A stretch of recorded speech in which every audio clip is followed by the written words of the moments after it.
দেশে ভয়াবহ বন্যার সবশেষ পরিস্থিতি সম্পর্কে যা জানা গেল। ভয়াবহ বন্যার কবলে টালমাটাল দেশের কয়েকটি জেলা। পানিবন্দী অবস্থায় দিন পার করছেন লাখ লাখ মানুষ। ফেনীতে প্রায় ৩ লাখ মানুষ দিন কাটাচ্ছেন পানিবন্দী অবস্থায়। রয়েছে খাবারের প্রচণ্ড সংকট। জেলার বেশিরভাগ এলাকা বিদ্যুৎ বিচ্ছিন্ন। মোবাইল ও ইন্টারনেট সেবাও বিঘ্নিত। অনেকেই স্বজনদের সাথে যোগাযোগ করতে পারছেন না। তাদের প্রতিটি মুহূর্ত কাটছে উদ্বেগ উৎকণ্ঠায়। ফেনী অংশে ঢাকা-চট্টগ্রাম মহাসড়কে পানি ওঠায় চরমভাবে ব্যাহত যান চলাচল।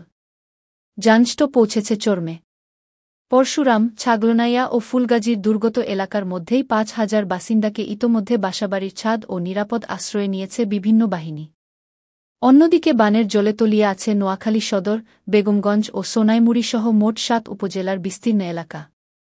বাড়িঘর রাস্তাঘাটও তলিয়ে আছে পানির নিচে। এই জেলার দুর্গত এলাকাগুলো প্রায় ২০ লাখ মানুষ পানিবন্দী। তবে নতুন করে বৃষ্টি না হওয়ায় ধীরে ধীরে পানি নামতে শুরু করেছে। এখনও বাড়িঘরে পানি থাকায় আশ্রয়কেন্দ্রেই অবস্থান করছেন অনেকে। দুর্গত এলাকাগুলোয় এখনও ত্রাণ সহায়তা পৌঁছায়নি বলে জানা গেছে।